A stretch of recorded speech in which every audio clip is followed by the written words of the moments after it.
In this world of darkness populated by untold horrors, four idiots, united by fate and held together through disliking one another slightly less than everyone else they meet, might just save us all. Largely by accident. Welcome to This Bloody Mess, the increasingly poor decisions of four vampires.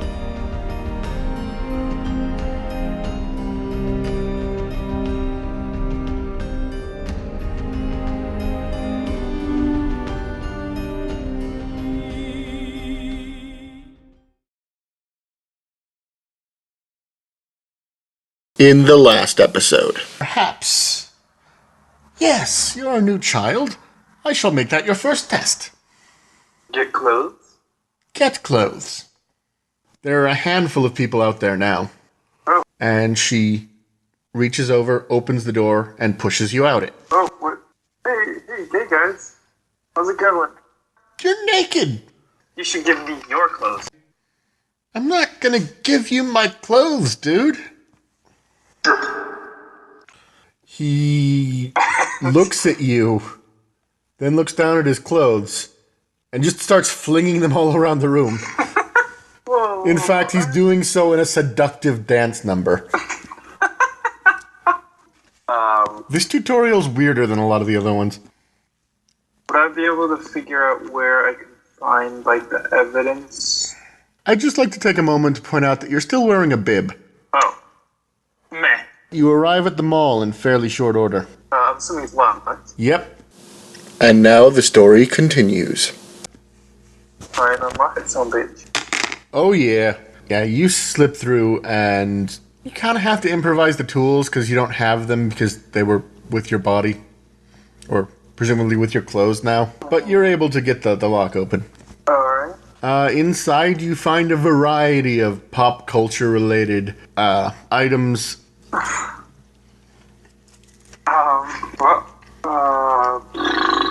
Is there any cameras that I can see? You see one, but it's more focused on the entryway for customers. Okay. Then I'm going to get some clothes. Alright. Are you looking for any look in particular? Something that will help me blend into, but won't be too suspicious looking. Alright. Keep in mind I'm also letting you pick out things for, flavor text for your character. Right. Probably something along the lines of, a, White fur pink coat with floor-length design and a Cat in the Hat Dr. Seuss hat. Exactly. No, I know how Malkavians dress. That's an actual armor set, by the way, in the Bloodlines game. Really? Yep, strongest armor in the game.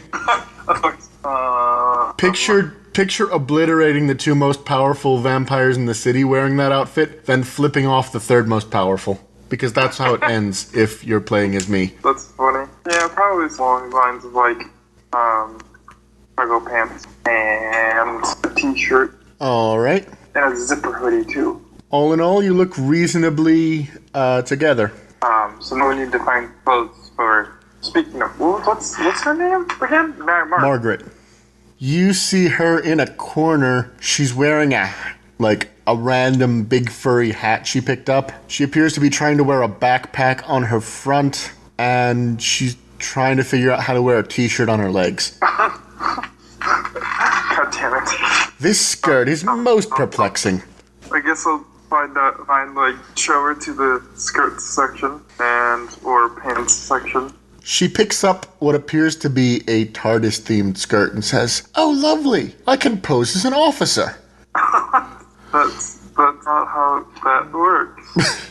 She slides it on without listening to you. I guess I'll show her to, the shirts. She selects what appears to be Goku's karate gi in t-shirt form. Oh my goodness. Look at me, I am the normal. I'm gonna get her a jacket too, except this time I'm gonna pick one out. Something relatively plain. Alright. They got, a leather jacket with Henry Winkler's face on it, or the jacket from Akira. Akira? I don't know. Is that an anime? Yeah, it's one of those big ones that everyone calls definitive. The main character wears a bright red motorcycle jacket with a giant pill on the back for some reason. Oh. Motorcycle jacket. So essentially leather jackets. Essentially. Just one looks like the one Fonzie wears, and the other one looks like the one Kaneda wears. Let's see.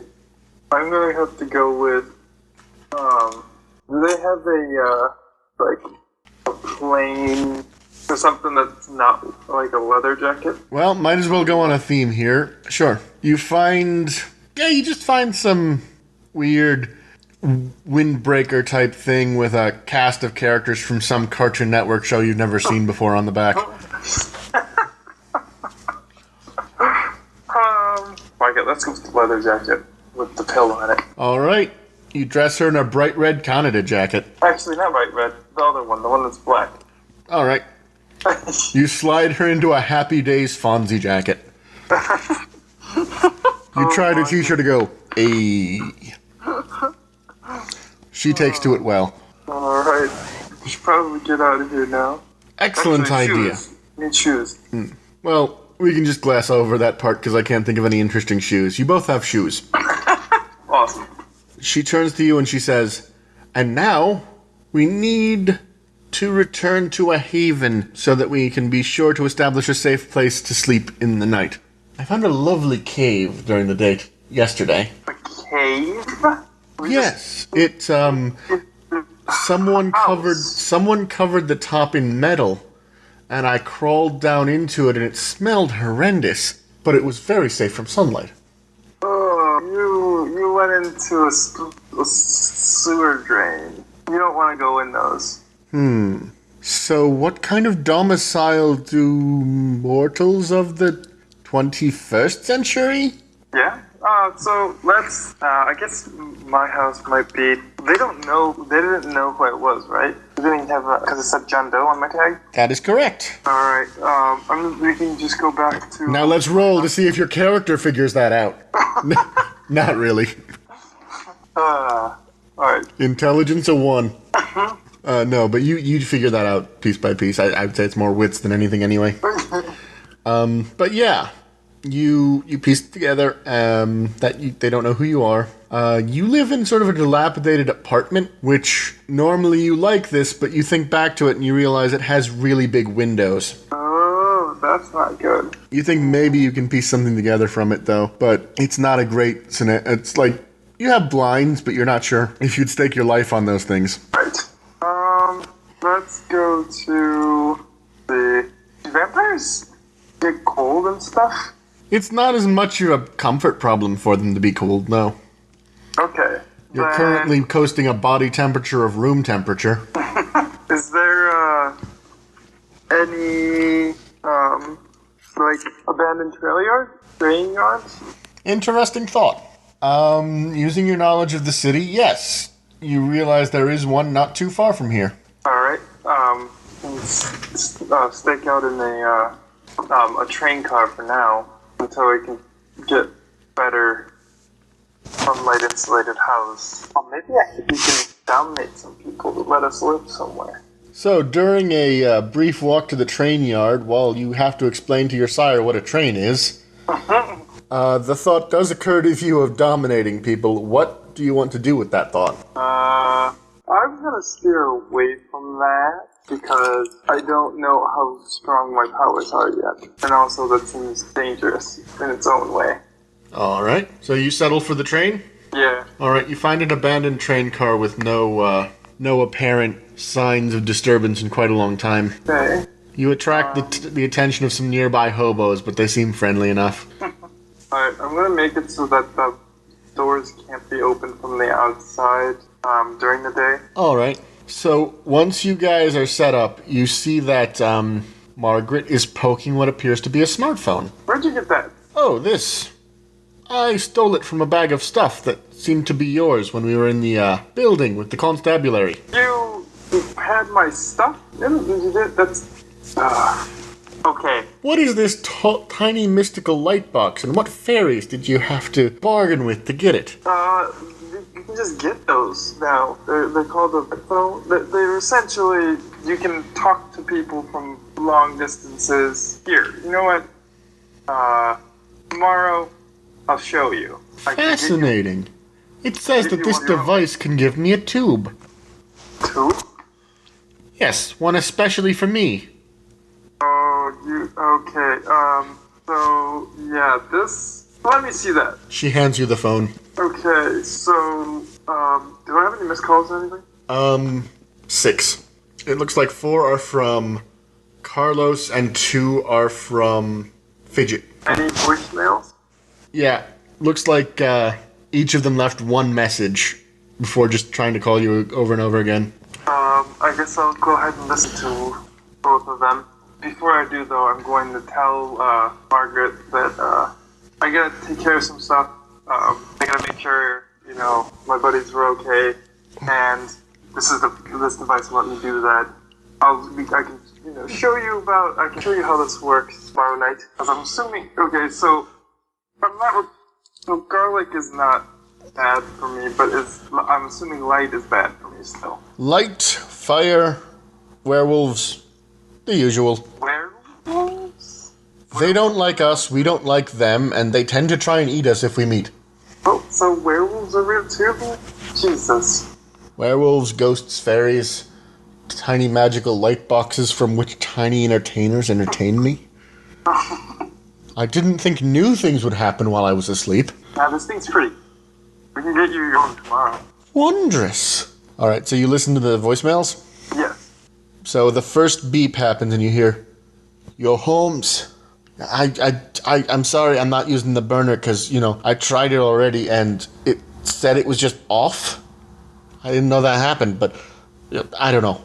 Anyway, are you okay? I've been trying to get in touch with your cousin and he's nowhere since the job. I don't know what's going on. He's vanished." Hold on. You're slowly turning Scottish, and that's hilarious to me. I can do emotions, I can do accents, I can't do both.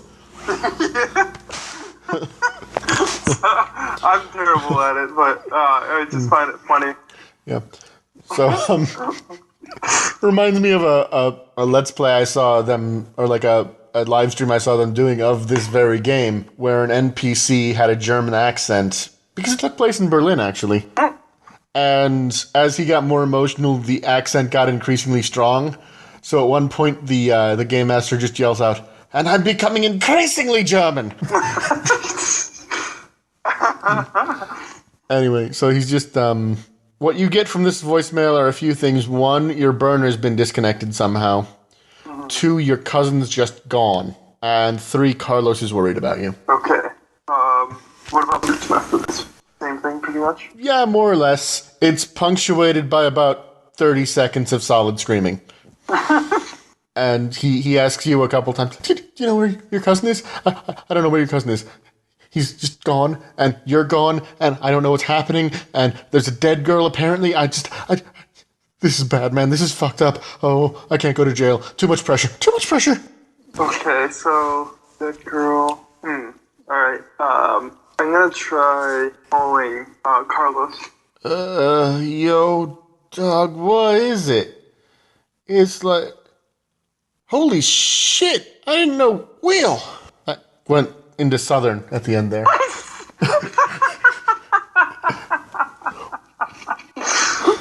Oh, man. Will dog. Will dog. You alive? Yeah, in a manner of speaking, but yeah. Huh? Don't worry about it. Yeah, I'm alive. Oh, that's such a relief. I'm so psyched that you... What fucking accent am I doing now?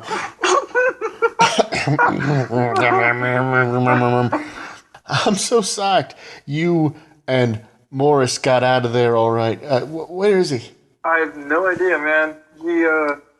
I saw, we were trying to go down the fire escape, and,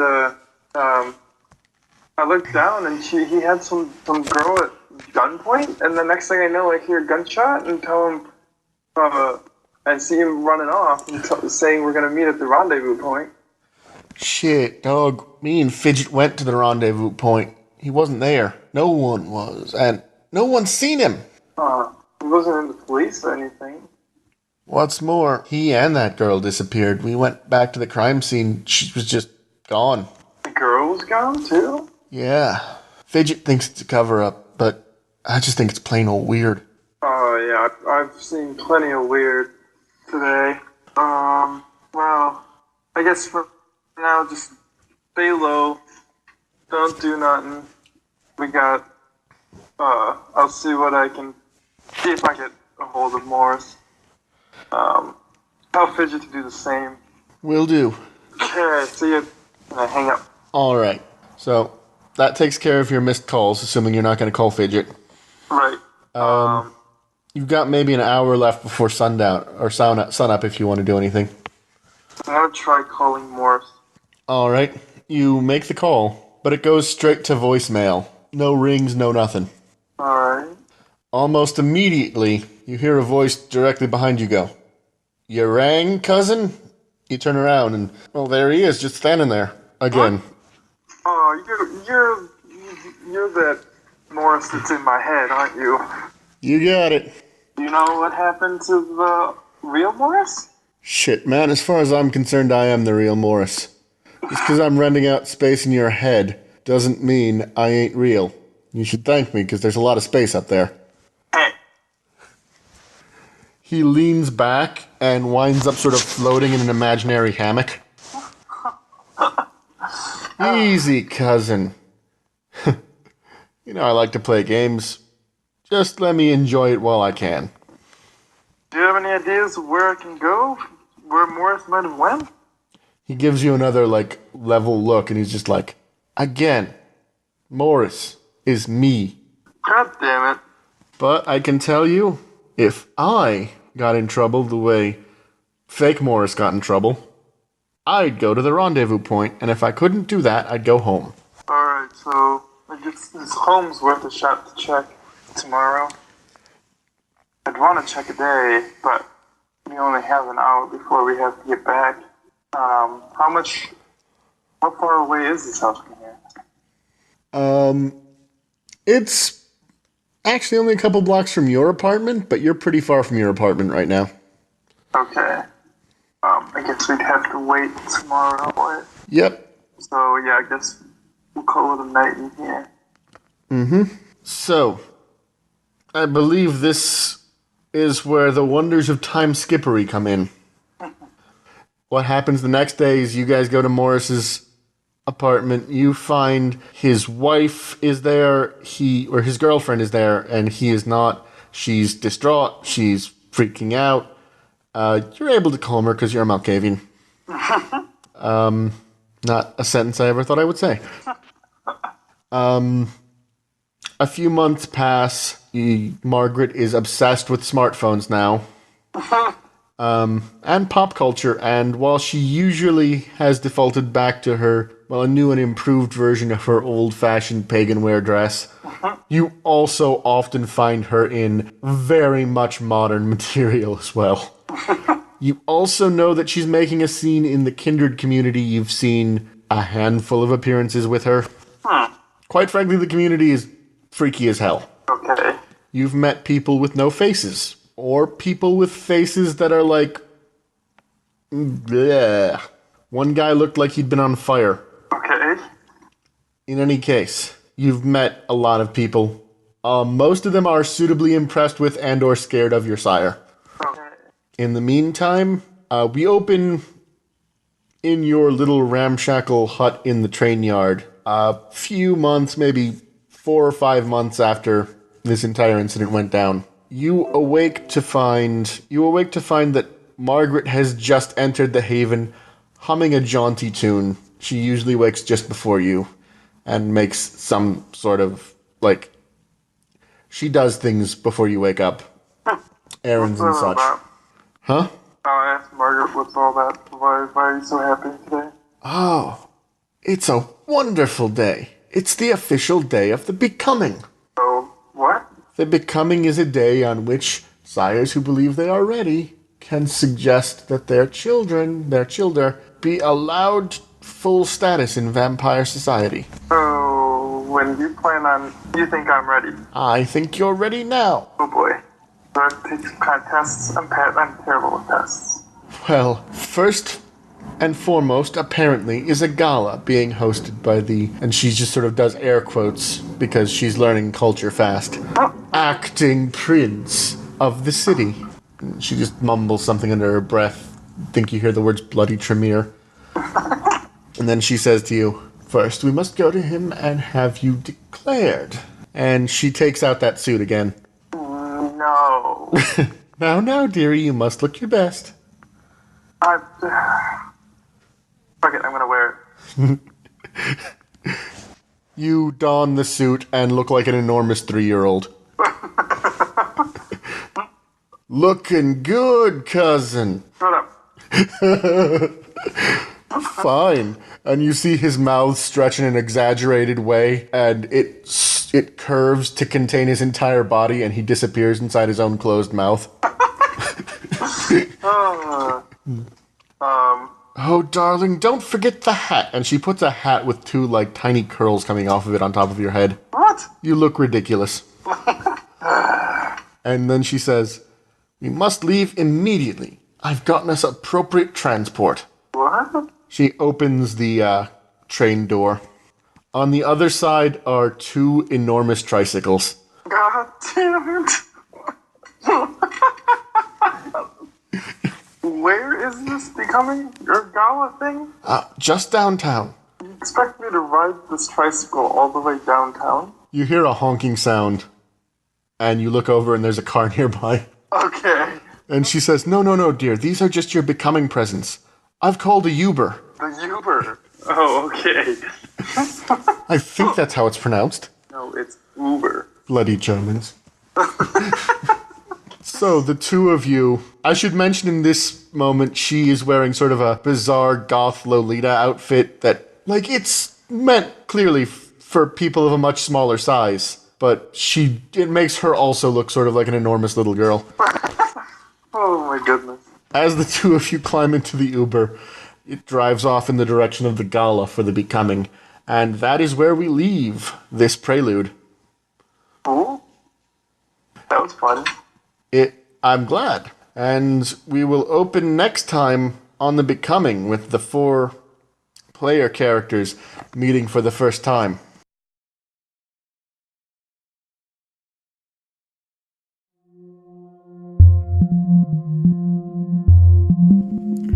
Thanks for tuning in to This Bloody Mess, the increasingly poor decisions of 4 vampires by Painted Still.